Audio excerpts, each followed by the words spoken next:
বাংলাদেশের বাইরে পৃথিবীর বিভিন্ন প্রান্তে যে যেখান থেকে চ্যানেল আই দেখছেন, আপনাদের সকলকেই সাদর আমন্ত্রণ তৃতীয় মাত্রা দেখবার জন্য। প্রিয় দর্শক, সাম্প্রতিক নানা বিষয় নিয়ে আলোচনার জন্য আমার সঙ্গে স্টুডিওতে রয়েছেন আমার ভাই বসাচ্ছেন বাংলাদেশ ছাত্রলীগের সাবেক সাধারণ সম্পাদক অজয়কর খোকন, এবং আমার ডানে রয়েছেন বাংলাদেশ জাতীয়তাবাদী দল বিএনপি কেন্দ্রীয় নির্বাহী সংসদের কার্যনির্বাহী সংসদের সদস্য অ্যাডভোকেট নিপুণ রায়চৌধুরী। স্বাগত আপনাদের দুজনকে তৃতীয় মাত্রায়। এবং মিস্টার অজয়কর খোকন এবং অ্যাডভোকেট নিপুণ রায়চৌধুরী, তাপপ্রবাহের মধ্যে মানুষ অস্বস্তিতে আছে, কিন্তু এই জলবায়ু পরিবর্তনের যে তাপপ্রবাহ বা আবহাওয়ার যে তাপমাত্রা, তার ফলেই কি রাজনৈতিক উত্তাপ কমে যাচ্ছে, না বাস্তব পরিস্থিতি আসলে সবাইকে মোটামুটি রাজনীতি থেকে খানিকটা নীরব রাখছে, রাজনৈতিক মাঠকে খানিকটা নীরব করে তুলেছে? ধন্যবাদ জিল্লু ভাই, আপনাকে তৃতীয় মাত্রার সফল একজন উপস্থাপক হিসেবে আমি ধন্যবাদ জানাই, কৃতজ্ঞতা জানাই। আজকের এই অনুষ্ঠান যারা দেখছেন সবাইকে আমার সশ্রদ্ধ সালাম, শুভেচ্ছা এবং অভিনন্দন। আমার সহ আলোচক যিনি আছেন অ্যাডভোকেট নিপুণ রায়, মাঠে অত্যন্ত সরব এবং সারা বাংলাদেশে আজকে উনি অত্যন্ত পপুলার একজন বিএনপির অ্যাক্টিভিস্ট হিসেবে পরিচিত, তাকেও ধন্যবাদ জানাই। আপনি যে কথাটা বলেছেন, আসলে সারা পৃথিবীতেই ওই যে জলবায়ুর একটা পরিবর্তন, যেটা দীর্ঘদিন যাবৎ বলা হয়েছিল, বিজ্ঞানীরা বলছিল, জলবায়ুর পরিবর্তনে যারা কাজ করেন তারা বলছিল যে আমরা উন্নয়নে যাচ্ছি, শিল্পায়নে যাচ্ছি, সব দিকে এগোচ্ছি বা এগিয়ে যাচ্ছি, কিন্তু এই যে কার্বন নিঃসরণের মধ্য দিয়ে জলবায়ুর যে ক্ষতিটা হচ্ছে, পরিবেশের যে ক্ষতিটা হচ্ছে, সেটার জন্য যে মেজারটা নেওয়া দরকার যথাযথ, উন্নত বিশ্ব বলেন আর অনুন্নত বিশ্ব বলেন। আমি এই কারণে বললাম অনুন্নত বিশ্ব বলতে, জানেন আমাদের দেশের কথাই আমি বলি। আমি ঠিক আমার গ্রামের বাড়ির কথাটাই যদি বলি, আমার কিশোরগঞ্জের শহরে একটা বাড়ি আছে, সেই বাড়িতে আমি দেখতাম ওই বাড়ির পাশেই 7টা পুকুর ছিল, আজকে একটা পুকুরও নেই, সব পুকুর ভরাট হয়ে গেছে এবং সেখানে আজকে বিল্ডিং হয়েছে, বড় বড় হাই রাইজ বিল্ডিং হয়েছে। আজকে পরিবেশটা আমরা অনেকটাই দায়ী। সারা পৃথিবীর এই জলবায়ু পরিবর্তনের দায়ভার বা এর যে তাপদাহ আজকে আমরা ভোগ করছি, এটা আমাদের প্রাপ্য। কিন্তু অত্যন্ত দুঃখের সাথে বলতে হয় যে এই তাপপ্রবাহের মধ্য দিয়ে গরিব যে মানুষগুলো, যারা সারা দিন পরিশ্রম করে, রিক্সা চালায়, ঠেলাগাড়ি চালায় বা ডে লেবারের কাজ করে, তাদের কষ্ট দেখলে আসলেই খুব নিজের কাছে খারাপ লাগে। এবং এই তাপদাহের মধ্য দিয়ে মানুষ তার জীবনযাত্রা যে চালিয়ে যাচ্ছে অত্যন্ত কষ্টের মধ্য দিয়ে, এটা আজকে পরিলক্ষিত হচ্ছে সর্বদিন বিবিদিত। আমি যে কথাটা আপনার সুরের সাথে মিলিয়ে বলতে চাই, যে এই তাপপ্রবাহের মধ্য দিয়ে না, শুধু বাংলাদেশের আজকের রাজনীতির প্রেক্ষাপটে বলতে হয়, যেখানে বিরোধী দলের অবস্থানটা অত্যন্ত ক্ষয়িষ্ণু হয়ে গেছে। এর দায় কতটুকু বিরোধী দলের, কতটুকু সরকারের, সেই নিয়ে অনেক আলোচনা করা যাবে। কিন্তু বাংলাদেশে বাস্তবিক অর্থেই এই 53 বছরের বাংলাদেশে আজকের যে বিরোধী দল বা রাজপথের যে বিরোধী দল, সেই দলটির ভুলে ভুলে চলার পথে ভুলে ভুলে অনেক মাসুল দিয়ে তার আজকে ক্ষয়িষ্ণু অবস্থায় দাঁড়িয়ে গেছে। এটা আমার অ্যাসেসমেন্ট, হয়তোবা নিপুণ রায় আমার কথার সাথে একমত নাও হতে পারেন। কিন্তু আপনি লক্ষ্য করেন 14 সালে তার নির্বাচনে যায় নাই, মাঠটা ছিল কিন্তু বিএনপির হাতে। 13 সালে 7টা সিটি কর্পোরেশন জেতার পরেও তারা 14 সালে জনগণের পর ভিত্তি করে নির্বাচনে গেলেন না। শেখ হাসিনা টেলিফোন করে বলবার পরেও খালেদা জিয়া আলোচনায় আসলেন না। এই যে না আসা, নির্বাচনে অংশগ্রহণ না করা, আমি এটাকে রাজনৈতিকভাবে ভুল মনে করি। এর অনেক ব্যাখ্যা তারাও দিতে পারবেন, আসলে কি হতো। আমরা তো 18তে এসেছি, 18তে তারা এসেছেন, কিন্তু সেই আশাটা ছিল অনেকটা অগোছালো, নেতৃত্বের অভাব। খালেদা জিয়া সাজাপ্রাপ্ত আসামি, আর ওনার ছেলে আছেন দেশের বাইরে। বিএনপিতে নেতৃত্বের শূন্যতা দেখা দেওয়ার পরে 18 সালের নির্বাচনে ডক্টর কামাল হোসেনকে নিয়ে এসে তার একটা নির্বাচনে জোট করে নির্বাচনে গেলেন। সেখানেও আপনি লক্ষ্য করবেন জিল্লু ভাই, দেশবাসীও লক্ষ্য করেছে, সেই নির্বাচনটা কিন্তু বিএনপি সিরিয়াসভাবে নেয় নাই। কেন নেয় নাই? একটা আসনে 3 জন 4 জন 5 জন করে প্রার্থী দেওয়া হয়েছে। আমি জানি না এটা তাদের কি স্ট্র্যাটেজি ছিল, কিন্তু স্ট্র্যাটেজিটা কিন্তু ভুল ছিল। কারণ এই নিয়ে অনেক মতৈক্য, মতদৈন্যতা তৈরি হয়েছে এবং এই নিয়ে তাদের বিএনপি অফিসে এবং গুলশানের অফিসে মারামারি পর্যন্ত হয়েছে, স্লোগান হয়েছে যে রক্ত দিয়ে আমরা মিছিল করি, আমরা রাজপথে থাকি, আমরা টাকা চলে যায় লন্ডনে, নমিনেশন হয় লন্ডন থেকে। এই যে আপনার অবস্থাটা, সেই অবস্থার পরিপ্রেক্ষিতে 18 সালের নির্বাচনটাতেও এসে তারা ভালো করতে পারে নাই। কিন্তু না পারলেও একটা কথা সত্য, সেই 18 সালের পার্লামেন্টে 7 জন সংসদ সদস্য নিয়ে বিএনপি যখন পার্লামেন্টে গেল, গিয়ে চাঁপাইনবাবগঞ্জের হারুন এবং রুমিন ফারহানা 2 জন পার্লামেন্টকে যেভাবে কাঁপিয়ে তুলল বা প্রতিদিন প্রতিনিয়ত সরকারের বিরুদ্ধে বলতে লাগলো, এটা কিন্তু কম কথা না। আপনার নিশ্চয়ই মনে থাকবার কথা, 79 সালে আওয়ামী লীগ যখন নির্বাচন করে বঙ্গবন্ধুর 75-এর হত্যাকাণ্ডের পরে মাত্র 39টা আসন পেয়েছিল। সেই নির্বাচনের মধ্য দিয়ে আওয়ামী লীগ যখন পার্লামেন্টে গেলেন, ব্রুট মেজরিটি বিএনপি তখন জিয়াউর রহমানের অধীনে, সেই মেজরিটির আসনে 39 জন পার্লামেন্ট সদস্য তখন কিন্তু ইনডেমনিটি অর্ডিন্যান্সের বিরুদ্ধে প্রতিবাদ করেছিল। আজকেও কিন্তু সেই প্রসিডিংসগুলো পার্লামেন্টে আছে, আর্কাইভে আছে। সেই কথাগুলো আমরা এখনো পড়ি। পার্লামেন্টকে অস্বীকার করা যাবে না গণতন্ত্রে, আজকে আমরা যেহেতু পার্লামেন্টারি ডেমোক্রেসিতে আছি।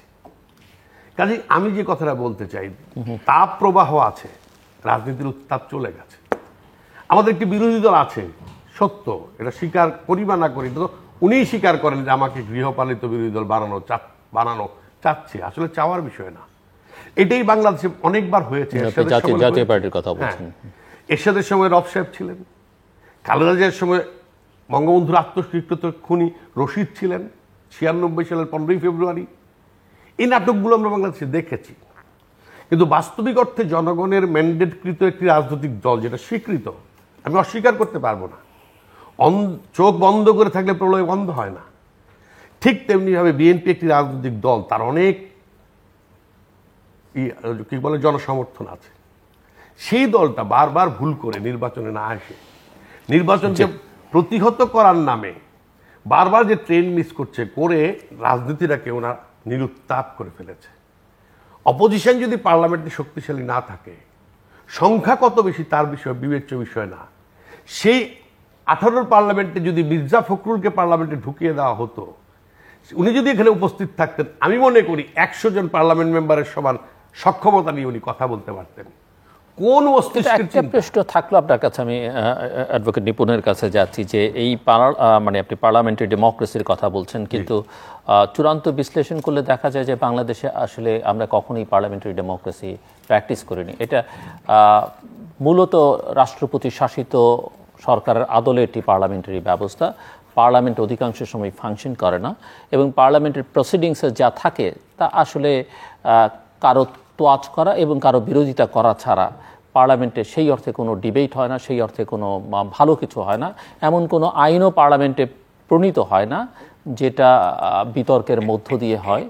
পার্লামেন্টে বরং সব কিছুই হা ভোটে হয়ে যায়।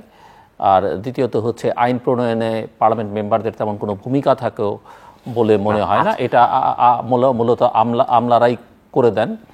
আমি আপনার কথাগুলোর সাথে দ্বিমত পোষণ করছি না, এবং এখন পার্লামেন্টে আর রাজনীতিবিদরাও খুব একটা জায়গা পাচ্ছেন না। সেখানে ব্যবসায়ীরা, আধা শিক্ষিত, অশিক্ষিত যে কেউ যেতে পারেন, কিন্তু তার পার্লামেন্ট তো একটা আইন প্রণয়নের জায়গা। সেখানে ডিবেট হবে, পার্লামেন্টে কথা হবে, আইন প্রণয়ন হওয়ার আগে, পাস হওয়ার আগে সেটা নিয়ে সেই পার্লামেন্ট আসলে কি ভ্যালু ক্যারি করে সেটা না থাকার কারণটাও কিন্তু আমি মনে করি একটি শক্তিশালী বিরোধী দল নাই বলে ডিবেটটা কম। তো দেখা যাক বিরোধী দলের নেত্রী একজন এবং কেন্দ্রীয় নির্বাহী কমিটির সদস্য, কেন্দ্রীয় নেত্রী, তিনি কি মনে করেন তার দল কতটা ক্ষয়িষ্ণু।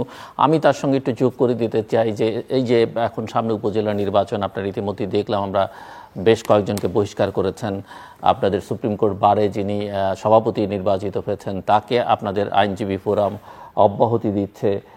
আসলে এর মধ্য দিয়ে কি অর্জন বা বর্জন বিএনপি নির্বাচনে থাকছে না, কিন্তু নির্বাচনকে আটকাতেও পারছে না, বা নির্বাচনের বিরুদ্ধে বলা হচ্ছে যে জনসমর্থন বিএনপির পক্ষে, কিন্তু তার কোনো প্রকাশ, কোনো মুভমেন্টে বা অন্য কোনো প্রক্রিয়া এখন দেখা যাচ্ছে না। তো এটাকে আপনারা কিভাবে বলবেন? অনেকেই মনে করেন যে বিএনপি আসলে না আন্দোলন, না নির্বাচন করে করে খানিকটা জনসম্পৃক্তহীন হয়ে যাচ্ছে কি না। ধন্যবাদ আপনাকে, সেই সাথে তৃতীয় মাত্রা সকল দর্শক এবং সম্মানিত আমার সহ আলোচক দাদাকে শুভেচ্ছা জানাচ্ছি। আমি প্রথমে বলতে চাই যে বাংলাদেশ, সে যে কয়টি রাজনৈতিক দল আছে কিংবা গণতান্ত্রিক রাজনৈতিক দল, আমাদের রাজনৈতিক দলের মূল লক্ষ্যটা কি থাকে? আমাদের জনগণকে সম্পৃক্ত করে রাজনীতিটাকে সামনের দিকে এগিয়ে নিয়ে যাওয়া, কিংবা জনগণের প্রতিনিধিত্ব করে জনগণের আশা আকাঙ্ক্ষার প্রতিফলন ঘটানো, এটি সকল গণতান্ত্রিক রাজনৈতিক দলের উদ্দেশ্য, আদর্শ কিংবা লক্ষ্য।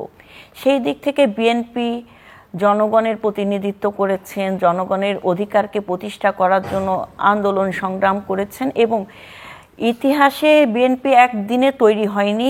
বিএনপি তৈরি হয়েছে জনগণের একটি চাহিদার মাধ্যমে, গণবিস্ফোরণের মাধ্যমে। জনগণ যেখানে রাজনীতিতে একজন নেতার আবির্ভাবের জন্য জনগণ সিপাহী বিপ্লবের মাধ্যমে কিন্তু বিএনপির জন্ম হয়েছে, এবং সেখানে বহুদলীয় গণতন্ত্র প্রবর্তন হয়েছে। বাকশালকে ধ্বংস করে দিয়ে বহুদলীয় গণতন্ত্র প্রবর্তন হয়েছে। আপনি যে কথাটা বলছেন যে আসলে বিএনপির এই আন্দোলনে থাকা কিংবা আন্দোলনে থেকে মানে নির্বাচন থেকে সরে যাওয়া, সব কিছু মিলে বিএনপি কি মানে চুপ হয়ে আছে কিনা, দেখুন বিএনপির মূল লক্ষ্যটা কি?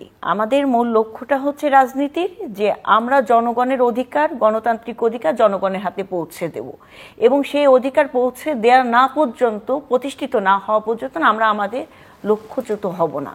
এটা আমাদের আদর্শিক লক্ষ্য, এটা আমাদের একদম সর্বোচ্চ স্ট্যান্ড নিয়ে আসা। তো সেইখানে জনগণের অধিকার কি? জনগণের গণতান্ত্রিক অধিকার, ভোটের অধিকার, যে অধিকার প্রয়োগ করে একজন নাগরিক প্রতি 5 বছর পর পর মানে ক্ষমতার পালা বদল করার একটা সুযোগ তিনি পান, এবং একইভাবে স্থানীয় সরকার নির্বাচনে। কিন্তু সেই অধিকার কি জনগণ প্রয়োগ করতে পারছে না, কারণ এক দল এক ব্যক্তিতে এখন এক শাসন মানে কেন্দ্রভূত হয়ে আছে বাংলাদেশ।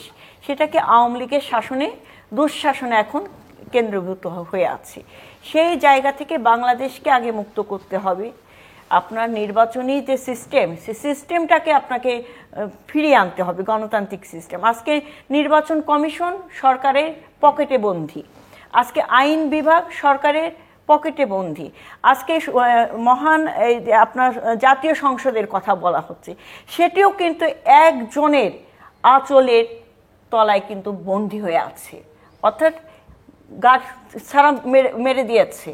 সেখানে আপনি যেটা কথা বললেন জিল্লুর ভাই, যে জনগণের মতের বহিঃপ্রকাশ হচ্ছে না, একজনের গীত গান গাওয়া হচ্ছে জাতীয় সংসদে। এই জাতীয় সংসদ তো তার জন্য নয়, এখানে জনগণের আশা আকাঙ্ক্ষার প্রতিফলন ঘটবে, দেশের অর্থনীতি, জনগণের ভাগ্যের উন্নয়ন, আপনার সামাজিক উন্নয়ন, দেশের উন্নয়ন, এসব নিয়ে কথা হবে, ডিবেট হবে। সেখানে তো আমরা তো সঙ্গীত উপস্থাপন করছি, সেই জায়গা তো জাতীয় সংসদ তো এখন সেই মানে সংসদের যে কার্যক্রম সেটা তো রোল প্লে করতে পারছে না কেন? কারণ গণতন্ত্রহীনতার কারণে। সেই জায়গা থেকে বাংলাদেশ জাতীয়তাবাদী দল আন্দোলন করছে। আপনি এখন আন্দোলনের মাত্রা তো সবসময় একভাবে প্রবাহিত হয় না। উনি প্রলয়ের কথা বলেন, প্রলয় ঝড় কখন আসে এটাকে আগে থেকে বলে কয়ে আসে না। কোনো ঝড় আসার আগে পরিবেশটাকে দেখবেন যে অনেক সময় শান্ত হয়ে যায়। আমরা একটা ঝড় অতিক্রম করে এসেছি, সেটা কি? এই যে আপনার 7 জানুয়ারি আমি দামি স্বামী নির্বাচন। এই নির্বাচনে জনগণের অধিকার প্রতিষ্ঠা করার জন্য আমরা আন্দোলনের মাঠে ছিলাম, আমরা সংগ্রাম করেছি, লড়াই করেছি, প্রতিকূল পরিবেশের সাথে লড়াই করেও কিন্তু আমরা কিন্তু টিকে আছি। আমাদেরকে ভাঙতে পারে নাই বিএনপিকে, অনেক চেষ্টা করেছেন, অস্বীকার করতে পারবেন না দাদা যে হ্যাঁ কোনো চেষ্টা করে নাই। কিংস পার্টি বানিয়েছেন, মানে আপনার ডিজিএফআইকে দিয়ে তুলে নেতাদেরকে ভয়ভীতি দেখানো হয়েছে, পরিবারে তাকে পায়নি, তার পরিবারের স্বজনকে তুলে নেওয়া হয়েছে, ভাইকে পায়নি বউকে তুলে নিয়েছে, মানে এরকম অনেক কিছু হয়েছে। তো সেই সব প্রতিকূল পরিবেশের পরেও তো মানে আমরা যুদ্ধ করে যাচ্ছি। তো অর্জন বলতে কি বোঝায়? অর্জন কি শুধু ক্ষমতায় যাওয়া কি সব অর্জন? না, অর্জনটা হচ্ছে কি আপনি যে লক্ষ্য নিয়ে আগাচ্ছেন সেই লক্ষ্যে আপনি স্থির আছেন কিনা, তার জন্য আপনি কি ধৈর্যচ্যুত হচ্ছেন কিনা, আপনার ধৈর্য আছে কিনা, সেটাই কিন্তু সবচেয়ে বড় অর্জন। একজন ব্যক্তি হন, একজন নাগরিক হন, একটি রাজনৈতিক দলের কর্মী হন কিংবা দল হন, সেই লক্ষ্যে তো আমরা আছি। আমরা আন্দোলন করছি, আমরা উপজেলা নির্বাচন বর্জন করেছি, কারণ আমরা বিশ্বাস করি যে কোনো দলীয় সরকারের অধীনে সুষ্ঠু নির্বাচন সম্ভব নয়। আর শেখ হাসিনার অধীনে, এই আওয়ামী সন্ত্রাসীদের অধীনে তো কোনো সুষ্ঠু নির্বাচন বাংলাদেশে এখন পাগলে বিশ্বাস করে না যে সম্ভব সেটা। এখন তারা করছে, এটা নিয়ে আমাদের মাথা ব্যথা না। আমাদের মূল মাথা ব্যথার জায়গাটা হচ্ছে যে আমরা সংগঠিত হয়ে আমরা আরো একটু বল অর্জন করে, আমরা একটু পর্যালোচনা করে আমাদের কোথায় ভুল ভ্রান্তি আছে, কোথায় গ্যাপ আছে, সেটা আমরা পর্যালোচনা করে আমরা সর্বোচ্চ পদক্ষেপে আমরা আগাবো, আমাদের দল আগাবে। এবং বাংলাদেশ জাতীয়তাবাদী দল হার মানা কোনো রাজনৈতিক সংগঠন না, এবং এই দল কখনো ষড়যন্ত্র কিংবা বিদেশি ষড়যন্ত্রকারীদের সাথে আঘাত করে পিছন দরজা দিয়ে আসেনি। যতবার নির্বাচিত হয়েছে জনগণের ভোটে নির্বাচিত হয়েছে, এটা হচ্ছে আমাদের মূল লক্ষ্য। আর আপনি যে বিষয়টা বললেন যে আইনজীবী ফোরামের যে বিষয়টি, ব্যারিস্টার মাহবুদ্দিন খোকন সাহেব, তিনি একজন বিজ্ঞ আইনজীবী এবং প্রজ্ঞাবান রাজনীতিবিদও আছেন, এবং তিনি আমাদের দলের যুগ্ম মহাসচিব পদে আছেন। তো এখন দেখেন, এখন একটা ফোরামের বিষয়, আইনজীবী ফোরাম কিন্তু সেপারেট একটি সংগঠন। সেটা কি যে বিএনপির অঙ্গ সংগঠনে এটা সহযোগী সংগঠন হিসেবে কাজ করছে, এবং সেই ফোরামে সবাই মিলে বসে একটা সিদ্ধান্ত নিয়েছে। কারণ আপনাকে তো টিম ওয়ার্ক করতে হবে। আপনি যখন টিম ওয়ার্কে থাকবেন তখন আপনি একা বের হয়ে যে আপনি সবকিছু করতে পারেন না। হ্যাঁ, কিন্তু আপনি করেছেন, সেটা আপনার গণতান্ত্রিক ধারাতে সেটা আপনার অবশ্যই অধিকার আছে, সেটা আপনি করতে পারেন। কিন্তু যখন আমরা একটা ফোরামে থাকি, যখন আমরা একটা পরিবারে থাকি, আমাদেরকে কিন্তু সবার সাথে মতামত নিয়েই কিন্তু একটা সিদ্ধান্ত গৃহীত হয়। আইনজীবী ফোরামের সকল নেতৃবৃন্দরা বসেই যে সিদ্ধান্তটা নিয়েছে সেটা ফোরামের সিদ্ধান্ত, এবং সেটা তারা নিয়েছে। এটা নিয়ে আমি কোনো মন্তব্য করতে চাই না, কারণ এটা সর্বোচ্চ ফোরামে বসে তাদের সিদ্ধান্ত হয়েছে। কারণ আপনি যখন একটা ফোরামে থাকবেন, অবশ্যই সেই ফোরামের সকলের মতামত কি সেটাকে আপনাকে প্রাধান্য দিতে হবে। আপনি একটা দল করেন, সেই দলের কি চিন্তা ভাবনা সেটাকে আপনাকে প্রাধান্য দিতে হবে। ওভারঅল মিলে এটাকে নিয়ে বৃহৎ রাজনীতিতে জাতীয় রাজনীতিতে বড় কোনো ইস্যু আমি এটা মনে করছি না। এটা ফোরামের ইস্যু, এটা ফোরামের মধ্যে সীমাবদ্ধ।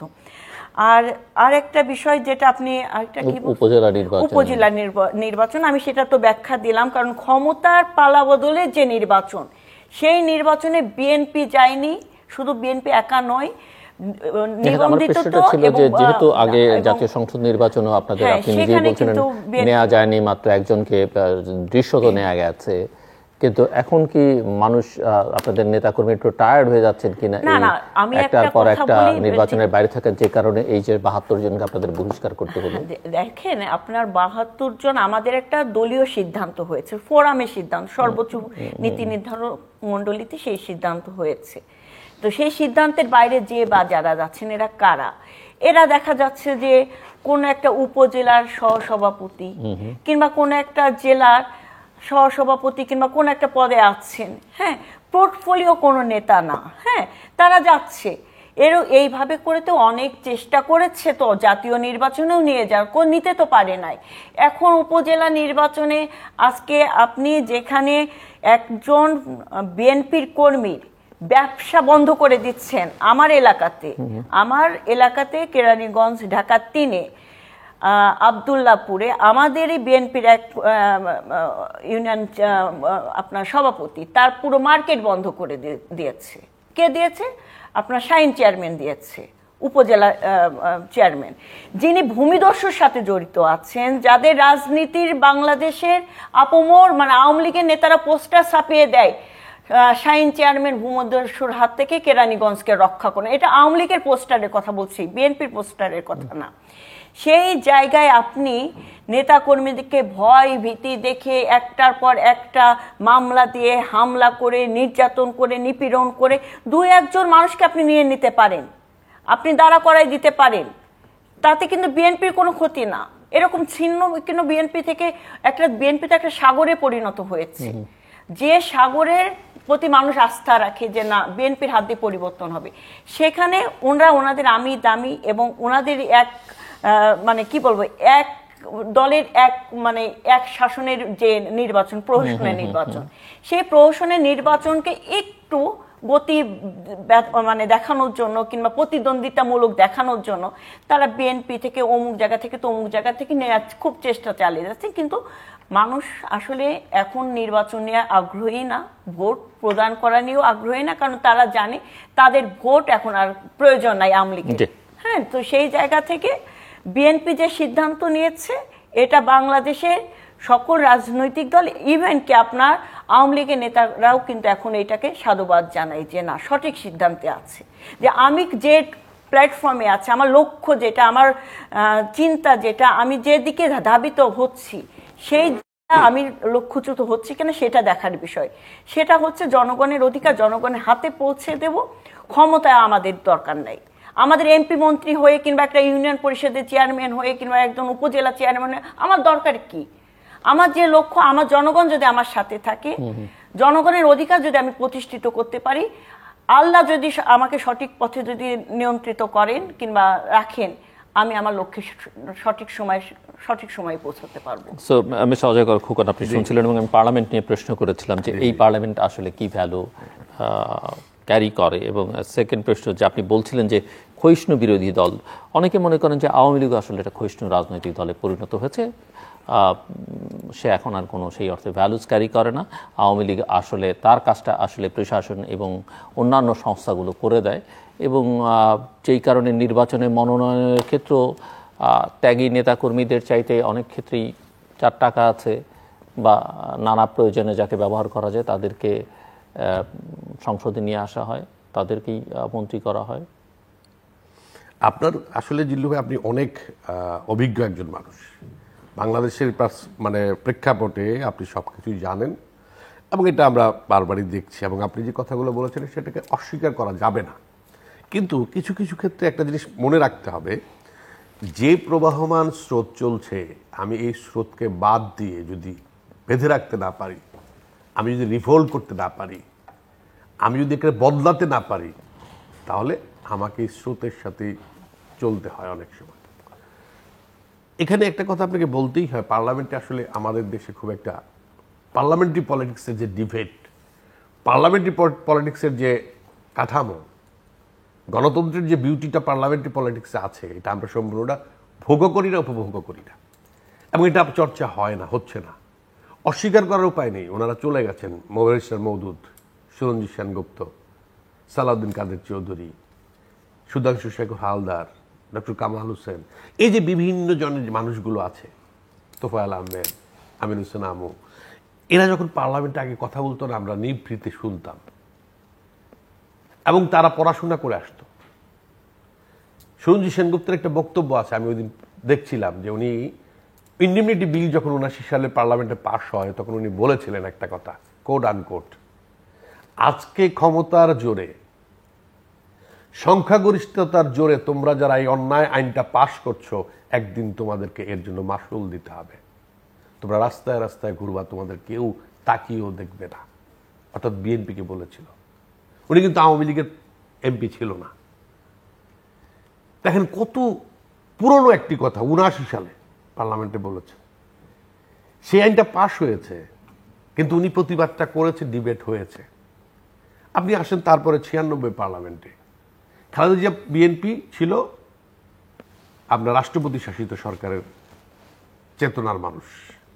আব্দুস সামাদ আজাদ বিল এনেছিল যে পার্লামেন্টারি ফর্ম অফ ডেমোক্রেসি হবে, সেই বিলটা কিন্তু পরে বিএনপি মেনে নিয়েছিল, এবং তখনও ডিবেট হয়েছে, হয় না? একদম না। আস্তে আস্তে আমরা ডেটোরেট করছি, এই জায়গাটা আমি আপনার সাথে একমত। কেন করছি? আমার এই শূন্য স্থানটা কেন বারবার আরো শূন্যের দিকে যাচ্ছে, 0+0, 0+0 হচ্ছে? এর কারণ হচ্ছে একটা ভ্যাকুয়াম তৈরি হয়েছে। ভ্যাকুয়ামটা কি? একটি শক্তিশালী অপোজিশনের ভ্যাকুয়াম। কিন্তু আপনারা তো অভিযোগ যেটা, যে আপনারা তো বিরোধী দলকে শক্তিহীন করবার কাজে সমস্ত প্রশাসন যন্ত্র, রাষ্ট্রযন্ত্রকে ব্যবহার করছেন। শক্তিহীন কাজে আমি আমার কৌশলটা কাজে লাগাবো অবশ্যই, কিন্তু সেই কৌশলটাতে যদি বারবার তারা আমার কৌশলে পড়ে যায়, তারা বলে যে আমাদের ভুল নাই, আবার তারাই পরক্ষণে বলছেন আমাদের কি ভুল ত্রুটি আছে আমরা যাচাই বাছাই করে দেখছি, একটি দল তার রাজনৈতিক জীবনে কখনো কখনো ক্ষমতাচ্যুত হয়, আবার ক্ষমতা আবর্তে আসে। আওয়ামী লীগ ৭৫ সালে ক্ষমতা থেকে সেটা যদি একটা ভালো নির্বাচন থাকে, জনগণের ভোটাধিকার থাকে, তাহলেই সম্ভব। সেই জনগণের ভোটাধিকারটা আমরা নষ্ট করলাম কিভাবে? তার একটু পিছনের দিকে যাই আপনি দিল্লু ভাই। 1991 সালে যখন প্রথম নির্বাচন হলো কেয়ারটেকার সরকারের অধীনে, খালেদা জিয়া সংখ্যাগরিষ্ঠতা নিয়ে পার্লামেন্টে আসলেন জামাত ইসলামের সাথে কোঅপারেশন করে। কিন্তু ধরেন সেটা তো অভিযোগ, পাল্টা অভিযোগ, আপনি হয়তো অভিযোগ করবেন, কিন্তু আপনি তো যথেষ্ট সময় পেয়েছেন এবং বাংলাদেশের ইতিহাসে সবচেয়ে বেশি সময় পেয়েছেন। কাউকে না কাউকে তো শুধরাতে হবে, কাউকে না কাউকে শুরু করতে হবে। আপনি যখন শেখ হাসিনা একটা দলের নেত্রী, উনি একাধারে পার্লামেন্টের প্রধান, উনি যখন ফোন করে বলেন অপোজিশনের নেত্রীকে যে আপনি আসুন, বসি, আমরা আলোচনা করি, তখন উনি কোন ভাষায় কথা বলেন? উনি কোন ভাষায় কথা বলেন আপনি নিশ্চয়ই লক্ষ্য করেছেন। এদিন খালেদা জিয়া আসলেন না। আমি বলছি যে এই জিনিসগুলো বাংলাদেশে হচ্ছে এবং হয়েছে। আর যেটা আমরা আজকে ধরে নেই বারবার, যেমন আমাদের দিদি বললেন অনেকগুলো কথা, বিএনপি খুব শক্তিশালী একটি দল। হ্যাঁ, আমি তো বারবারই বলছি বিএনপির একটি জনসমর্থন আছে, কিন্তু এটা আমি কখনো বলবো না যে বিএনপি গণতান্ত্রিক প্রক্রিয়ার মধ্যে দিয়ে গড়ে ওঠা একটি সংগঠন। বিএনপি হচ্ছে সামরিক ক্যান্টনমেন্ট থেকে গড়ে ওঠা একটি সংগঠন। এবং বাংলাদেশের যখন সৃষ্টি হয় বিএনপি, সৃষ্টির সেই মূলেই বিএনপিতে গণ্ডগোল ছিল। কারণ বিএনপি বাংলাদেশকে যারা স্বীকার করতেন না, বাংলাদেশের মুক্তিযুদ্ধকে যারা স্বীকার করতেন না, তাদেরকে নিয়ে দলটা তৈরি হয়েছিল। এবং জিয়াউর রহমান সাহেব নিজে বলেছিলেন, I will make politics difficult for the politician. এবং এই পলিটিক্সটাকে ডিফিকাল্ট করে দিয়ে উনি উনার মতো করে চলেছেন। একটি রক্তপাতকে উনি সহায়তা করেছেন, সহযোগিতা করেছেন বলে আরেকটি রক্তপাতের সৃষ্টি হয়েছে। সেই জন্য যদি বঙ্গবন্ধুর হত্যাকাণ্ডের বিচারটা উনি করতেন, তাহলে ওনাকে চট্টগ্রামের সার্কিট হাউসের হত্যাকাণ্ডের মধ্যে পড়তে হতো না। ঠিক তেমনি ভাবে আপনি লক্ষ্য করেন ইতিহাসের বাঁকে বাঁকে বারবার যা ঘটেছে এদেশে, একের পর এক সামরিক অভ্যুত্থান, জিয়াউর রহমান যেভাবে আসলেন, এরশাদ সেভাবে আসলেন, গণতন্ত্রের প্র্যাকটিসটা হলো না। আওয়ামী লীগ কোনোদিন কিন্তু ভোটকে বর্জন করে নাই, দুই একটা ঘটনা ছাড়া। 70 সালে বঙ্গবন্ধু আওয়ামী লীগ ভোট বর্জন করে নাই। আপনাকে ভোট বর্জন করলে হবে না, আপনি তাহলে এই ডেমোক্রেসি প্র্যাকটিসটা করতে পারবেন না। আপনি তাকিয়ে দেখেন পাকিস্তানে কয়েকদিন আগে নির্বাচন হয়েছে, ইমরান খানের দল নিষিদ্ধ, ইমরান খান জেলখানায় কারাগারে বন্দী, তার প্রতীক নিষিদ্ধ, তারপরেও তারা নির্বাচন করেছে স্বতন্ত্র প্রার্থী হয়ে। নির্বাচন তো ফেয়ার হয়েছে। নির্বাচন আপনি যদি অংশগ্রহণ করেন, রেজিস্ট করতে পারেন, তাহলে ফেয়ার হবে না কেন? আপনি তো রেজিস্ট করতে পারেন না, আপনার সাথে জনগণ নেই। আপনি 28 অক্টোবর জমায়েত দিলেন, সেই জমায়েতটা কি করলো? লিডারশিপ। জিল্লু ভাই, একটা লিডারশিপ, একটা কথা আছে, একজনের অঙ্গুল হেলনে 7.5 কোটি মানুষ যখন চলতে পারে, ঠিক আমি বঙ্গবন্ধুর মতো বলি না, শেখ হাসিনার মতো যদি আমি বলি, কারণ শেখ হাসিনা এই যাবৎকালে প্রমাণ করেছেন 20 বার মৃত্যুর মুখোমুখি দাঁড়িয়ে থেকে নেতৃত্ব দেওয়া কাকে বলে। উনি আমেরিকার রক্তচক্ষুকে তো উনি ভয় করেন না, উনি বড় বড় শক্তি ভয় করেন না, উনি কাউকে তোয়াক্কা করে কথা বলেন না, উনি ওনার জায়গায় ঠিক থেকে কথা বলেন এবং উনি বলে যাচ্ছেন। সেখানে আপনার অনেক বিচার বিশ্লেষণ ব্যাখ্যা বিষয়ে দাবি আছে, দাবি রাখে। আপনার টেবিলে বসলে আজকে যদি আওয়ামী লীগকে আপনি পোস্টমর্টম করেন, অনেক ত্রুটি বিচ্যুতি পাবেন।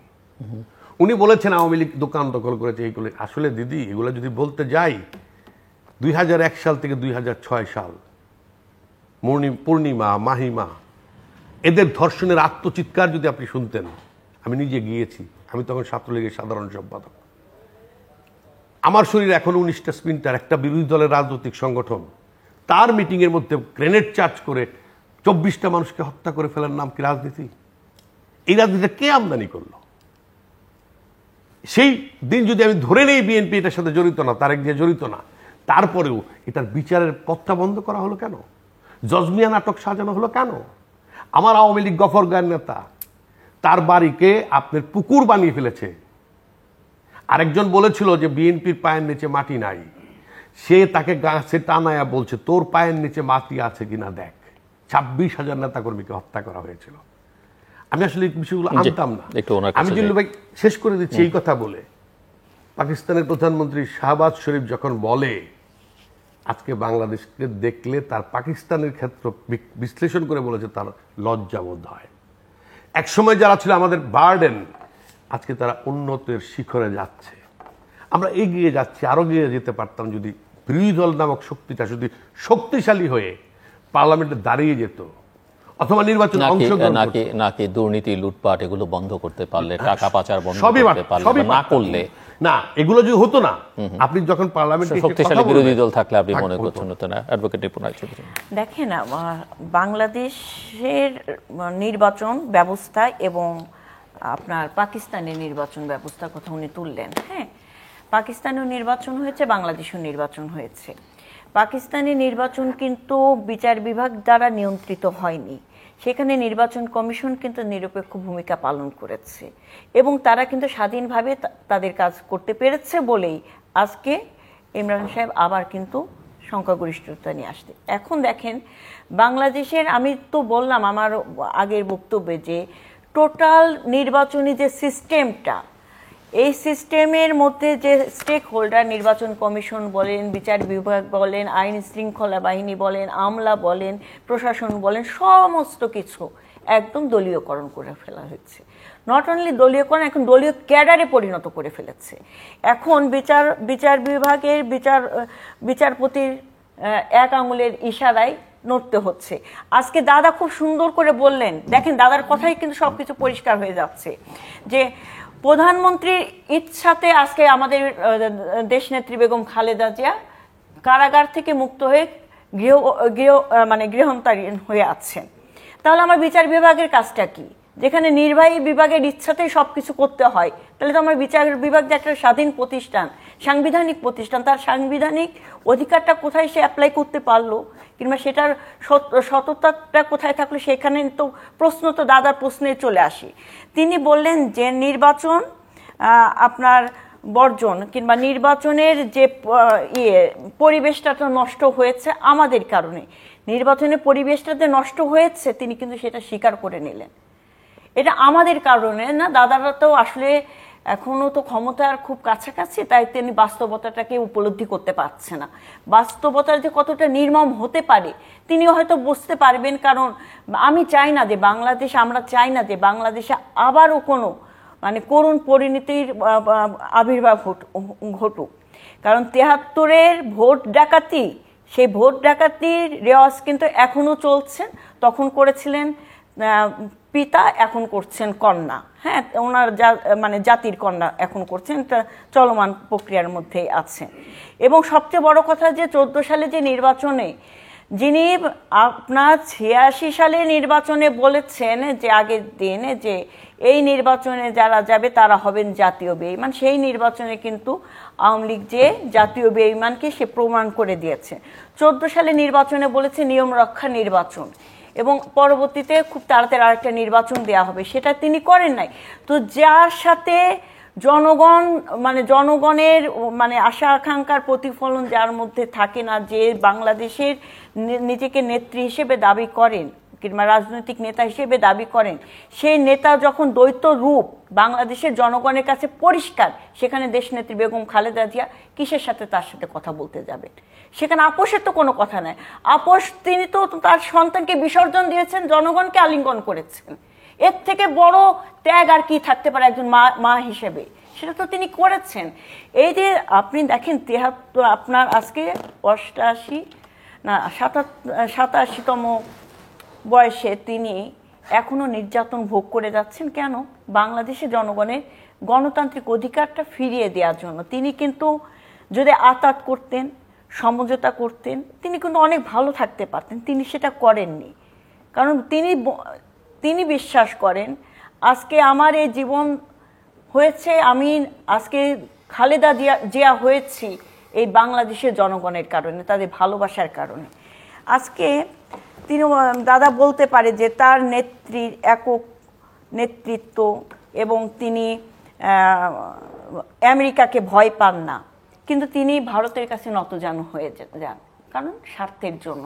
কারণ তিনি কিন্তু বারবার করে বলছেন আমি ভারতকে এমন কিছু দিয়েছি, এত দিয়েছে, ভারত কখনো ভুলে যেতে পারবে না। তো বাংলাদেশে কত স্বার্থ বিসর্জন দিয়ে দিলে যে তোমাকে ক্ষমতায় রাখতে হবে, কিংবা তোমাকেই বারবার করে বলতে হবে ভারতের উচিত হবে আওয়ামী লীগকে তার স্বার্থে ক্ষমতায় রাখা। এখন আমেরিকার বিষয়টা কি দেখেন, আমেরিকা তো একটি গণতান্ত্রিক রাষ্ট্র। তারা বাংলাদেশ বলেন, পৃথিবীর প্রত্যেকটা দেশের যে গণতান্ত্রিক রাষ্ট্রগুলো আছে তারা চায় যে তাদের গণতান্ত্রিক ধারাটা অব্যাহত থাকে। আমেরিকা তো কখনো বলে নাই যে তোমরা তোমাদের গণতান্ত্রিক চর্চা করো, আমরা বিএনপিকে ক্ষমতায় বসিয়ে দেবো, বলেনি তো। আপনারা কখনো স্টেটমেন্টে পেয়েছেন? এখন বাংলাদেশের অভ্যন্তরীণ বিষয়ে ভারত কথা বলছে সরাসরি, এবং যেখানে আপনার মোদী সরকার বলছে যে আমরা হাসিনার 41-এর যে রূপকল্প এটা এগিয়ে নেওয়ার জন্য আমরা সহযোগিতা করব। যেখানে স্বরাষ্ট্রমন্ত্রী বলছেন যে আমাদের সাথে তাদের স্বামী স্ত্রী, এখানে তো পরিষ্কার সাবেক পররাষ্ট্রমন্ত্রী এই বক্তব্য দেন, যেখানে প্রধানমন্ত্রী দাঁড়িয়ে বলেন যে এত কিছু দিয়েছে আপনারা আজীবন ভুলতে পারবেন না। তো এই জায়গা থেকে তো পরিষ্কার যে একজন আরেকজনে এপিট ওপিটে জড়িয়ে আছে, এখানে কোনোভাবে ফার ফোকর নাই, কারণ তাদের স্বার্থ সংশ্লিষ্ট বিষয় আছে। এখন আপনাকে বেছে নিতে হবে যে আপনি কার সাথে বন্ধুত্ব করবেন। আপনি একটি দলের সাথে বন্ধুত্ব করবেন, একটি ব্যক্তির সাথে বন্ধুত্ব করবেন, নাকি বাংলাদেশের জনগণের সাথে বন্ধুত্ব করবেন। এটা ভারতের পলিসি মেকিংয়ে তাকে নির্ধারণ করতে হবে। কারণ বাংলাদেশের জনগণ তো দাসত্ব বরণ করার জন্য তো একটি মহান স্বাধীনতার যুদ্ধ অবতীর্ণ হয়নি, কিংবা এত লক্ষ শহীদের বিনিময়ে আমরা এই দেশ স্বাধীন করি নাই। তো আজকে যেখানে আমার গণতন্ত্র নির্বাসিত, আমার অধিকার নির্বাসিত, আমার কথা বলার অধিকার নাই, আমার আইনের শাসন নাই, সেখানে আমি কেন আর একটি দল কিংবা মানুষের ভিতরে এখন এই আকাঙ্ক্ষা এই কথাগুলো আসে কেন যে ভারত আমাদের গণতন্ত্রের পরিপন্থী হিসেবে কাজ করছে? আসলে এই কথাগুলো আসার পিছনে তো তাদের বক্তব্য, তাদের কার্যকলাপ, তাদের সরাসরি হস্তক্ষেপের বিষয়গুলো তো চলে আসছে। এখন আমেরিকাকে তারা বারবার করে বলে, কারণ আমেরিকা আপনার যে স্টেটমেন্ট দিয়েছেন কিছুদিন আগে, সেখানে কিন্তু তারা পরিষ্কারভাবে বাংলাদেশের গণতান্ত্রিক অবস্থা কি, সেখানে নির্বাচন অবস্থা কি, সেখানে বিরোধী দলের কি নেতাকর্মীকে কিভাবে দমন নিপীড়ন করা হচ্ছে, এটা তারা পর্যবেক্ষণ করে তারা একটা পর্যালোচনা দিয়েছেন, হ্যাঁ, প্রতিবেদন দিয়েছেন। এখন আপনি এই প্রতিবেদন কি একেবারে একদিনে তৈরি হয়েছে সেটা তো আপনি বলতে পারবেন। এর পিছনে দীর্ঘদিন তারা পর্যালোচনা করেছেন, পর্যবেক্ষণ করে করে করে করে আজকে তারা একটা প্রতিবেদন তুলেছেন। সেটা ওনাদের ভালো লাগছে না, কারণ ওনাদের কথা যদি বলা হয় যে আপনারা যা করছেন সেটাই বল। আজকে দেখেন আপনি যে পত্রিকা খুলে দেখবেন যে বাংলাদেশ ব্যাংক থেকে 57 জন কর্মকর্তা চাকরি ছেড়ে দিয়েছেন। যেখানে ব্যাংকে চাকরি নেওয়ার জন্য মানুষ স্বপ্ন দেখত, কিংবা আমি বড় হয়ে কি হব, হয় ডাক্তার হব, নাহলে যদি আমি ব্যাংকার হতে পারি, এরকম আমাদের কিন্তু স্বপ্ন ছিল, ঠিক আছে, কিংবা জজ হব, ব্যারিস্টার হব, এইসব স্বপ্ন ছিল। এখন মানুষ সেই স্বপ্ন থেকে সরে আসছে, কারণ এই ব্যাংকগুলো এখন দুর্নীতিতে ঢেকে গিয়েছে। দুর্নীতিগ্রস্ত মানুষের আপনার সেখানে ছত্রছায়া এখন গর্জে উঠেছে সবকিছু। আজকে আপনি যে সংসদে বললেন যে আগে তো শিক্ষিত মানুষেরা সংসদে যেত, এখন আতি নেতা পাতি নেতা সব সংসদে চলে যাচ্ছে, এবং তাদের শিক্ষাগত মান কি আছে সেটা বাংলাদেশের জনগণ খুব ভালোভাবে জানে। ঠিক একইভাবে ব্যাংক পাড়াগুলো কিন্তু একই অবস্থা। আজকে বাংলাদেশ ব্যাংকের সাংবাদিক প্রবেশ করতে পারবে না। কেন পারবে না? কি কারণে পারবে না? এবং তারা বলছে, বিবৃতি দিয়ে বলছে যে বিভিন্ন উন্নত দেশে তো কেন্দ্রীয় ব্যাংকের সাংবাদিকরা যেহেতু সব সময়, এখন তাদের উন্নত দেশের স্বচ্ছতা আপনারা সৃষ্টি করেন আগে বাংলাদেশে, তারপরে আপনার প্রতিবন্ধকতা করেন, তারপরে আপনারা নিষেধ। আপনাদের যেখানে বাংলাদেশ ব্যাংক থেকে রিজার্ভ চুরি হয়ে যায়, এবং সেই রিজার্ভ চুরির আলামত আপনারা যেখানে বাংলাদেশ ব্যাংকের কর্ণধার গভর্নর তিনি সেই রিজার্ভ চুরির আলামত চুরির সাথে সম্পৃক্ত থাকেন, যার যোগ্যতা নিয়ে প্রশ্ন তো আসে, সেই জায়গা থেকে আপনি উন্নত দেশের ব্যাখ্যা এখানে এসে দিলে তো হবে না। আজকে হাজার হাজার কোটি টাকা বিদেশে পাচার হয়ে যাচ্ছে।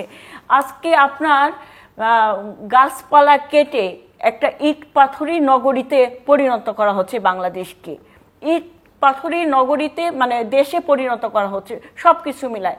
আজকে যেমন নদীমাতৃক বাংলাদেশ বলা হতো, আজকে সকল নদী খাল বিল এগুলো বন্ধ করে সেখানে প্রকল্প তৈরি করা হচ্ছে, সুন্দরবনে গাছপালা কেটে সেখানে প্রকল্প তৈরি করা হচ্ছে। তো আমাদের এই যে তাপমাত্রা জলবায়ু এগুলো পরিবর্তন তো এমনি এমনি হচ্ছে না, কারণ ওনাদের দুর্নীতি দুঃশাসনকে টিকিয়ে রাখার জন্য, অবৈধ ক্ষমতাকে টিকিয়ে রাখার জন্য হাজার হাজার কোটি টাকা বিদেশে পাচার করার জন্য আজকের এই সকল অবনতিগুলো হচ্ছে, যার প্রতি মানে যেটা বাংলাদেশের জনগণ এখন ভুক্তভোগী। না না, আমার দিদি অনেকগুলো কথা প্রসঙ্গ এখানে এনেছেন। আসলে সবগুলো কথার উত্তর দেওয়াটা আমি প্রাসঙ্গিক মনে করছি না। এগুলো পুরানো গান এবং পুরানো ক্যাসেট। এই পুরানো গান আমার যদি ইচ্ছা আমি শুনলাম, আবার শুনলাম না, আমি রিউইন্ড করে দিলাম। 86 সালের সেই ঘটনা, কবে কি ঘটনা, আমরা জাতীয় বেঈমান হয়ে গেছি। আসলে আমরা জাতীয় বেঈমান না, কে জাতীয় বেঈমান জাতি বারবার প্রমাণ করছে। কিন্তু এক নাগারে 3 টার্ম 4 টার্ম। 2008 সালে নির্বাচন হয়েছিল কেয়ারটেকার গভর্নমেন্টের আমলে, 29টা সিট পেয়েছিল Khaleda Zia BNP. Landslide victory নিয়ে আওয়ামী লীগ এবং মহাজোট ক্ষমতা এসেছিল। সেই নির্বাচনের কথা কিন্তু একবার ওনারা বলে না, খালি বলে আপনারা নিজেরা ভোট করেন, আপনারা মামুরা। আরে আমরা মামুরা করি, নানা রেফারি। সেই জায়গাটায় আসেন না যে এই রেফারিটা যিনি করছেন নির্বাচন কমিশন, এই 52 বছরে বাংলাদেশের নির্বাচন কমিশনের একটা নির্বাচন কমিশন আইন ছিল না। এই 52 বছরে বাংলাদেশে বিএনপি কিন্তু বেশ অনেকদিন ক্ষমতায় ছিল। খালেদা জিয়া 2 বার পরপর ক্ষমতায় ছিলেন, জিয়াউর রহমান সাহেব ছিলেন, এরশাদ সাহেব ছিলেন, যদিও বা ওইগুলো ছিল সামরিক শাসন। এবং এটা আইন বিভাগ থেকে পরিষ্কার বলেছে এটা হচ্ছে একটা অবৈধ শাসন ছিল। অবৈধ বৈধতা মিলিয়ে এরশাদ, জিয়াউর রহমান, খালেদা জিয়ারা কিন্তু বাংলাদেশে অনেক সময়টা পার করেছে। কি করেছে? গণতান্ত্রিক যে ইনস্টিটিউট, নির্বাচন কমিশন, নির্বাচনটা সুষ্ঠু করার জন্য একটি বিধি ব্যবস্থা, তাদের অর্থায়ন করা, তাদের লোকবল দেওয়া, সেটা তো হয় নাই বাংলাদেশে। এগুলো আলোচনার দাবি রাখে। আর উনি বারবার বলছেন ভারতকে আমরা কি দিয়েছি। আসলে আমরা ভারতকে কি কি দিয়েছি একটু লিস্ট করে একবার আনবেন, আমি আপনার সাথে শুনবো। লিস্টটা আপনাদের কাছে আছে, আমি একবার আপনাদের কাছ থেকে শুনবো। কারণ হচ্ছে এই বিএনপি নেতারা বলেন ভারতকে অনেক, আমরা দিয়েছি তো ভারতকে। ভারত আমাদেরকে দিয়েছে একটি দেশ স্বাধীন করার জন্য, মুক্তিযুদ্ধ করার জন্য। এদেশের ভারতীয়রা এদেশের মাটিতে রক্ত দিয়েছে, অনেক রক্তে এদের এই মাটি তাদের রঞ্জিত হয়েছে, ভারতীয়দের রক্তে। এখন আপনি যদি 10টা অস্ত্র এনে উলফাকে দিতে চান, নিজামী সাহেবকে দিয়ে অস্ত্র খালাস করাতে চান, আর বাবরকে দিয়ে সেই অস্ত্র এনে এখানে বিক্রি করতে চান, উত্তর পূর্ব অঞ্চলটাকে, উত্তর এবং পূর্ব অঞ্চল যেটা আজকে ভারতের সবচেয়ে অনিরাপদ ছিল, আজকে তাদের নিরাপদ। কারণ শেখ হাসিনাই প্রথম বলেছেন আমি বাংলাদেশে কোনো জঙ্গি সংগঠনে আস্তানা করতে দেব না। ভারত তো ওইটাই চায়, ভারত অন্য কিছু চায় না। ভারত চায় তার শান্তি স্থিতিশীলতা রক্ষা করার জন্য আমার বাংলাদেশের যে 3 দিকের যে বর্ডারটা আছে, এই বর্ডারটা যেন অস্থিতিশীল না হয়, কেন যেন আর অনুচ্ছেটিয়া তৈরি না হয়। কিন্তু গণতন্ত্র থাকুক না থাকুক, গণতন্ত্রের বিষয়টা আলাদা প্রেক্ষাপট। আপনি এটা হচ্ছে তার প্রথম প্রায়োরিটি। এখন আসেন আপনি গণতন্ত্র। গণতন্ত্র আমেরিকা চায় একভাবে, ভারত চাইতে পারে আরেকভাবে। আমি তো বলছি যে আমার দেশের গণতন্ত্রটা কিভাবে হবে আমার দেশের জনগণ ঠিক করবে। এখন আপনি ভোটে যাবেন না, বছরের পর বছর ভোট করবেন না, তাহলে আপনি গণতন্ত্রের প্রক্রিয়ার মধ্য থেকে তো বেরিয়ে যাচ্ছেন। জনগণকে সাথে নিয়ে আপনি আছেন। আচ্ছা, একটা উপজেলা নির্বাচন কি আপনার নির্বাচন কমিশন করবে নাকি তত্ত্বাবধায়ক সরকার করবে? ওইটাও সঠিক হয় না। সঠিক হয় না, সঠিক করার জন্য একটু লড়াইটা করেন না। ওই মাঝখানে কয়েকদিন লড়াইটা করলেন, দেখলাম 28 অক্টোবর লোক জমায়েত দিলেন, ছট করে প্রধান বিচারপতির বাড়িতে ঢুকে পড়লেন। আরে প্রধান বিচারপতি তো এখানে কোনো ঘটনা না। প্রধান বিচারপতি হচ্ছেন রাষ্ট্রের প্রধান বিচারপতি। উনি সিম্বলিকভাবে সকলের কাছে গ্রহণযোগ্য একজন মানুষ। তার বাড়ির মধ্যে আক্রমণ করতে হবে কেন? আমি যদি বলিতে দিদি আরো 10টা ঘটনা নিয়ে আসবে, আপনারা এই করেছেন, আপনারা সেই করেছেন। আমরাই পুরাতন কারসন্ধি ঘাটতে ঘাটতে ঘাটতে ঘাটতে এগিয়ে যাচ্ছি। হ্যাঁ, টাকা চলে গেছে অনেক, বিদেশে পাচার করেছে, দুষ্ট লোকেরা করে, সমস্যা নাই, লুটপাটকারীরা করে। এর মধ্যে তারেকের টাকাটা কিন্তু ফেরত এসেছে, কোকোর টাকা ফেরত এসেছে। বাকিগুলো আসে না কেন? বাকিগুলো আসবে, আসবে না তা না, কেউ কোনো টাকা কখনো ছুঁয়ে খেতে পারে সালের পরে আসবে। আমি আপনার সময় কথা বলি নাই, এগুলা করলে না মানুষ আমাদের টেলিভিশনে দেখে খারাপ বলে। আপনি আমারটা আমি বলি, সেখানে আমি আপনাকে আসছি, বরং আমি কাছে যাই, কারণ আমরা শেষের আমার একটা কথা, সেটা হচ্ছে যে 30 সেকেন্ড। এই যে দেখেন আপনার যারা লুটপাট করেছে, যেমন ডেস্টিনি, হলমার্ক কিন্তু বিচার হয়েছে, স্বামী স্ত্রী সহ অনেকেই যাবজ্জীবন হয়েছে। আমি বলছি যে হ্যাঁ, এটা কোনোভাবে কাম্য না, তারপরে যে হচ্ছে এটার বিচার হওয়া। ধন্যবাদ। আমি সরকারকে আরো কঠোর হওয়া। নিপুণ রায় চৌধুরী, ফাইনাল রাউন্ড। দেখেন 10 ট্রাক অস্ত্রের কথা বলেছে, সেটা কি আওয়ামী লীগের আমলে কি ধরা পড়েছিল? সেটা তো বিএনপির আমলে ধরা পড়েছে। এখন বিএনপির আমলে ধরা পড়েছে, বিএনপি যদি 10 ট্রাক অস্ত্র এনে এখানে বিক্রি করবে, এটা ওনারা এই কাহিনী বানাতে পারে, কিন্তু বাংলাদেশের জনগণ, আইন শৃঙ্খলা কিংবা বিচার বিভাগ সেটা বলে না। কারণ সঠিক সময়ে অস্ত্র এসেছে, সেটা আপনার ধরা পড়েছে এবং আইনের আওতায় সেটা নিয়ে আসা হয়েছে। গ্রেনেড হামলা যে বিশ্লেষণ তিনি দিয়েছেন, সেটা নিয়েও বিএনপির আমলে কিন্তু আপনার হয়েছে, বিচার শুরু হয়েছে। এবং পরবর্তীতে 1-11-এর যে সরকার আসে, সেই 1-11-এর সরকার আপনার অবৈধ সরকারের সকল কার্যকলাপকে বৈধতা দিবে, এই অঙ্গীকার কে করেছিলেন? শেখ হাসিনা করেছিলেন। এবং সেই অঙ্গীকারের ভিত্তিতে তিনি পিছন দরজা দিয়ে 2008-এ ক্ষমতায় আসেন। তিনি কিন্তু জনগণের ভোটে 2008-এ ক্ষমতায় আসে নাই, তাকে ক্ষমতায় বসিয়ে দেওয়া হয়েছে এবং তিনি বসেছেন অবৈধ ক্ষমতাকে এবং সকল অবৈধ কর্মকাণ্ডকে বৈধতা দিয়েছেন। তো এই যে মুসলেকা দিয়ে যারা রাজনীতি করে, দেশের স্বার্থকে বিকিয়ে দিয়ে যারা রাজনীতি করে, তাদের মুখে আর যায় মানাক, গণতন্ত্রের কথা মানায় না, সুশাসনের কথা মানায় না, ন্যায় বিচারের কথা মানায় না। কারণ তাদের হাতে বারবার করে এই ধর্ষিতার কথা বললেন না উনি, আজকে ধানের শীষে ভোট দিতে যে সুবর্ণচরের একটা মেয়েকে গণধর্ষণের শিকার হতে হয়, আজকে তাদের ছাত্রলীগ যুবলীগ দ্বারা আজকে বাংলাদেশে হাজারো নারীরা ধর্ষিত হয়, তখন নীরব দৃষ্টিতে ওনারা বসে থাকেন। হাজার হাজার কোটি টাকা বিদেশি পাচারের কথা বলছেন, তারেক রহমান আর আপনার কোকো সাহেবের কথা বলছেন। আরে আপনাদের তো প্রত্যেকটা ছাত্রলীগের পকেটে পকেটে 2000 কোটি টাকা পাচারের গল্প আছে।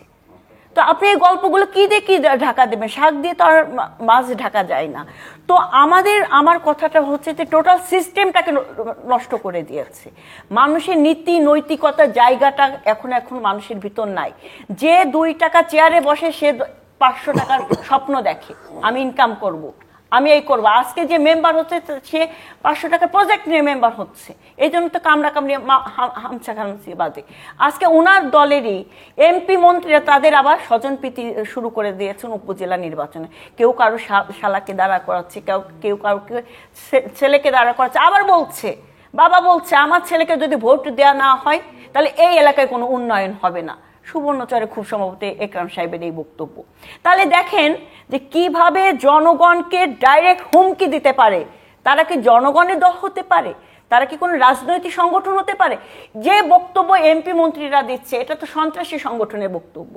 তাহলে আপনি কিভাবে বলবেন? এখন আপনার যখন ভালো লাগবে, আপনার যাকে দিয়ে কাজ করে, যার সাথে সমন্বয় করে আপনার পিছন দরজা দিয়ে ক্ষমতাকেই শুধু আপনি বারবার করে বেছে নেবেন এবং জনগণকে আশ্রা করে ছুঁড়ে ফেলবেন, তার জন্য তো বাংলাদেশের জনগণ বসে নাই। হ্যাঁ, আন্দোলনের মাঠে বিএনপি আছে, জনগণকেই সাথে নিয়ে আছে এবং এর সাথে প্রত্যেকটি রাজনৈতিক দল আছে। এবং আমি মনে প্রাণে বিশ্বাস করি এখন তরুণ সমাজ সবচেয়ে বেশি ফোকাস আমাদের যেদিকে, তরুণ সমাজ এখন বুঝতে শিখেছে যে আওয়ামী লীগের হাতে এখন বাংলাদেশ নিরাপদ নয়, আমাদের দেশটাকে আগে বাঁচাতে হবে। উনি যে কথাটা বললেন, বাংলাদেশের জনগণ, বাংলাদেশের সরকার কিংবা নির্বাচন পদ্ধতি কি হবে সেটা নির্ধারণ করবে, সেটা নির্ধারণ করার ক্ষমতা কি তাকে দেওয়া হচ্ছে? তার ক্ষমতাকে হরণ করে তো আপনারা বাকশাল কায়েম করছেন, নব্য বাকশাল কায়েম করছেন। তো সেই জায়গা থেকে আমি আজকে আপনার এই সার্বিক আলোচনার ভিত্তিতে আমি বলতে চাই যে বাংলাদেশে নতুন সূর্য উদয় হবে এবং সেই সূর্য বাংলাদেশের জনগণই নিয়ে আসবে এই গণতান্ত্রিক রাজনৈতিক ধারার মাধ্যমে। এবং বাংলাদেশ জাতীয়তাবাদী দল সেই গণতান্ত্রিক প্রক্রিয়াটাকে পুনরায় ফিরে আনার জন্য, প্রতিষ্ঠা করার জন্য নেতৃত্ব দিবেন এবং সর্বোচ্চ ত্যাগ স্বীকার করবেন এবং জনগণের অধিকার প্রতিষ্ঠা হবে। এখন আমি একটা সেকেন্ড শেষ করে, কোন গণতান্ত্রিক আন্দোলন একদিন 2 দিন আজকে আমি বললাম কালকে আমার তার সফলতা হবে, সেটা কিন্তু ভাবার কোনো কারণ নাই। আপনার যুগের পর যুগ লাগতে পারে, কিন্তু আপনার লক্ষ্য ঠিক আছে কিনা, আপনি সেই দিকে ধাবিত হচ্ছেন কিনা, এটা সবচেয়ে বড় দিক। সেই দিকে আমরা আছি, আমরা মনে প্রাণে বিশ্বাস করি বাংলাদেশের জনগণের আশা আকাঙ্ক্ষার প্রতিফলন ঘটবে, গণতন্ত্র ফিরে আসবে। আসলে উনি শেষ কথাটা যে আশার বাণীটা শুনিয়েছেন আমার খুব ভালো লাগছে, কারণ ওনারা যদি রাজনীতি থাকতেন বা সচল থাকতেন, সজীব থাকতেন, প্রাণবন্ত থাকতেন, শুধু আপনার তৃতীয় মাত্রায় না, সব জায়গায়। নিপুণকে সজীব, সক্রিয়, সচল মনে হয় এখানে মনে হয়, আপনি শুরুতেই তো বললেন। আমি এখানে মনে হচ্ছে, আর মাঝে মাঝে দেখি আবার হঠাৎ করে আও নাই, কেউ মাঝে মধ্যে জেলে টেলে যায়, কেউ ছিল না। ওই যে একটা ছোটবেলায় আমরা একটা নাটক দেখতাম, কোথাও কেউ নেই, সেই কোথাও কেউ নেই দলটার নাম হচ্ছে বিএনপি। কবে জানেন? 28 তারিখ একটা ইনসিডেন্ট করলো, 29 তারিখে কোথাও কেউ নেই। হ্যাঁ ধরেছে, ধরতেই পারে। আপনি ইতিহাসটা দেখেন না, এগুলো হয়েছে দিনকে দিন। আমি 4 বার জেলে গেছি। খালেদা জিয়ারা বলে আমি 3 বছর জেলখানায় ঘুমিয়েছি। সো আর কি হয়েছে? এখন আমি একটা কথা আপনাকে বলে, জিল্লু ভাই, ওনাদের সবচেয়ে বড় সমস্যা কি জানেন? মুখে আছে, অন্তরে নাই। অর্থাৎ ওনাদের নেতা যখন লন্ডন থেকে ডাক দেয় তখন ওনারা কেউ কেউ গিয়ে হাজির হয়, কিন্তু যারা এখানে আছেন তাদের লিডারশিপের যখন যোগ্যতা নিয়ে প্রশ্ন ওঠে, তারা যখন এটাকে লিড করতে পারেন না, যথাসময়ে যথা সিদ্ধান্ত দিতে পারেন না, মিটিংয়ে শেষ করার আগেই ছত্রভঙ্গ হয়ে যায় সব কিছু, ঘোষণা দেবার আগে, কর্মসূচি দেবার আগে চলে যায়, তখন এই দলটা আর চলে না। নৌকার মাঝি লাগে, লঞ্চের নাবিক লাগে, একটি ফুটবল দলের ক্যাপ্টেন লাগে, একটি দলের লিডারশিপ লাগে। রাজনৈতিক দলের লিডারশিপ যদি না চলে, না থাকে, আর এই লিডারশিপ যদি বারবার দূর থেকে বসে নেতৃত্ব দেওয়ার চেষ্টা করে, সেটা কিন্তু কখনো সফল হয় না। যে কথাগুলো উনি বারবার বলার চেষ্টা করেছে, আমাদের লক্ষ্য ঠিক আছে, লক্ষ্যটা কি? এদেশের মানুষ তো বারবার জানতে চায় আপনাদের লক্ষ্য কি। আমরা উপজেলায় যাব না, আমরা ইউনিয়ন পরিষদে যাব না, আমরা খালি বহিষ্কার করবো। মাহমুদ্দিন খোকন জনপ্রিয় মানুষ, এটা আমি আপনি বলছি না তো। 2008 সালে উনি নির্বাচিত হয়েছে, ফখরুদ্দিন মঈনুদ্দিন বানিয়ে দিয়েছে ওনার কথায়, কিন্তু সে জিতেছে। 29 জনের একজন, 4 বার উনি বারের প্রেস সেক্রেটারি নির্বাচিত হয়েছে, এবার সভাপতি হয়েছে। এত পপুলার লোক দরকার নাই, বাদ দিয়ে দাও, বাদ দিয়ে দিয়েছে। আরে বাবা, যে লোকটাই দুর্দিন দুঃসময় উপজেলা পরিষদ নির্বাচন করছে, তার কোনো বড় পদ নাই, কোনো পদবি নাই। দলের তো একটা ডিসিপ্লিনেরও বিষয় আছে। আপনি খালি বহিষ্কার করেন, খালি বহিষ্কার করেন, সেই বহিষ্কার করতে করতে করতে করতে এই জায়গায় ঠিক আছে। উপজেলা নির্বাচন হচ্ছে, আপনি যান গ্রামে গঞ্জে দেখেন, এই গরমের মধ্যে উপজেলা নির্বাচনে মানুষ স্বতঃস্ফূর্তভাবে প্রতিদিন মিছিল মিটিং হচ্ছে। হ্যাঁ, এখানে অনেকেই নির্বাচন করছে। এখন বিএনপির কবে কোন দিন কে করেছিল? আমার এলাকায় একজন বিএনপি প্রার্থী দাঁড়িয়েছে, কদ্দূর আমার বাপ বিএনপি করছিল, আমি বিএনপি কোনদিন মিছিল করিনি, সুযোগই পাইনি, আমি ইলেকশন করব। সে করছে, আর বিএনপির লোক তারে বলে কি, কয় তুমি না বিএনপি, তোমার বহিষ্কার। আমার বাপ বিএনপি করতে, আমি তো বিএনপি করিনি কোনোদিন, তারে বহিষ্কার করছে। এখন সেই লোক বলতেছে আমি মামলা করবো রিজভির বিরুদ্ধে। তা আমার কোনো জায়গায় কোনো পদ যদি থেকে থাকে তাহলে আমাকে বহিষ্কার করতো। এমনিতে তারে বহিষ্কার করছে, তাকে বিএনপি, তার বাপ বিএনপি করতো। এখন আপনাকে আমি শেষ কথাটা এটাই বলতে শেষ করতে হবে। সব শেষ কথার মূল কথাটা হচ্ছে, হ্যাঁ, রাজনীতি থাকতে হবে, সরকার এবং বিরোধী দল থাকতে হবে, পার্লামেন্টে পজিশন এবং অপোজিশন দুটা মিলেই কিন্তু একটি সরকার। আপনি প্রতিদিন যদি তোষামোদী শোনেন, কোনোদিন যদি আপনি আপনার কর্মকাণ্ডের মধ্যে ভুল ত্রুটি বিচ্যুতি ধরিয়ে দেবার কেউ না থাকে, তাহলে কি হয় জানেন? স্বৈরাচারী হয়। এটাই হওয়া স্বাভাবিক হয়ে দাঁড়ায়। আমাদের দেশে আজকে সবচেয়ে বড় প্রবলেম হয়েছে, 14 সাল থেকে যদি বিএনপি এই নির্বাচনের মাঠটাতে থাকতো, তাহলে আজকের যে প্রশাসন যে সুযোগটা নিয়েছে, আজকের যে আমরা যে সুযোগটা নিতে চাচ্ছে বা নিচ্ছে, সেটা নিতে পারতো না। 14 সালের আওয়ামী লীগ সেদিন এমন প্রত্যেকটা প্রশাসনের লোক, আজকে ধরেন 15 বছর যাবত, এটা একটা স্বাভাবিক প্রক্রিয়া। এই প্রক্রিয়ার মধ্যে দিয়ে রিক্রুটমেন্ট হচ্ছে, অংশগ্রহণ হচ্ছে, চাকরিতে আসছে, তারা এসে দেখছে কি আওয়ামী লীগ। এখন আওয়ামী লীগের এই অবস্থাটার মধ্য দিয়ে তারা যাচ্ছে। আমি আওয়ামী লীগ ক্ষতিগ্রস্ত হচ্ছে না এর মধ্যে? আমি তো বলি ক্ষতিগ্রস্ত হচ্ছে, কারণ আওয়ামী লীগ এখানে তার জাস্টিসটা করার জন্য সেটাও কিন্তু সবসময় করতে পারছে না। আর উনি বলেছেন যে আমি বলেছি খালেদা জিয়া আটকে রেখে, না, খালেদা জিয়াকে শেখ হাসিনার নির্বাহী আদেশে মুক্তি দিয়েছে, কারণ খালেদা জিয়াকে বিচারিক আদালত কোনোভাবেই জামিন দেয়নি। দিয়েছে নির্বাহী তার কি আদেশে rights ছিল না দরখাস্ত। দাদা? হ্যাঁ, রাইট আছে, এভরি রাইট হি হ্যাভ।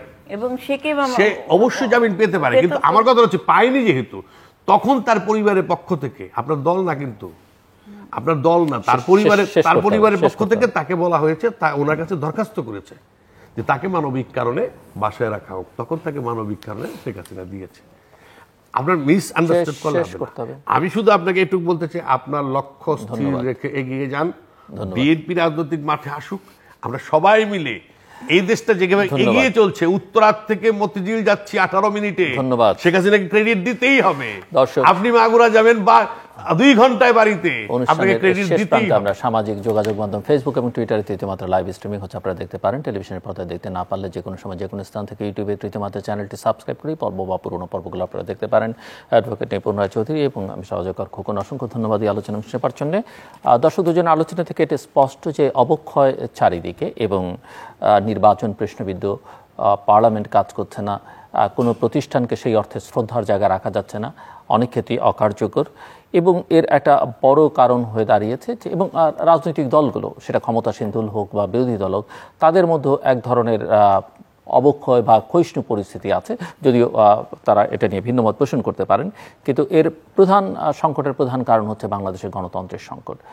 গণতন্ত্রের প্রতি আমাদের রাজনৈতিক দলগুলো, রাজনৈতিক নেতৃত্বের, ক্ষমতাসীনদের আরও বেশি শ্রদ্ধাশীল হতে হবে এবং গণতান্ত্রিক প্রক্রিয়াকে শক্তিশালী করবার কোনো বিকল্প নেই, এবং তার জন্য নির্বাচনী ব্যবস্থাকে আরও শক্তিশালী করা, একটু অবাধ, সুষ্ঠু, গ্রহণযোগ্য নির্বাচনের পরিবেশ সকল ক্ষেত্রে, জাতীয় থেকে স্থানীয় পর্যায়ে পর্যন্ত, সেটি যতক্ষণ বাংলাদেশ নিশ্চিত করতে না পারবে, এই সংকটগুলো আসলে ততক্ষণ পর্যন্ত থাকবেই। এবং অর্থাৎ সব কথার মূল কথা হচ্ছে যে আমাদের রাজনীতিটাকে সবার আগে ফিক্স করতে হবে। আমাদের সঙ্গে থাকবার জন্য অসংখ্য ধন্যবাদ, আপনাদের সবার জন্য শুভকামনা।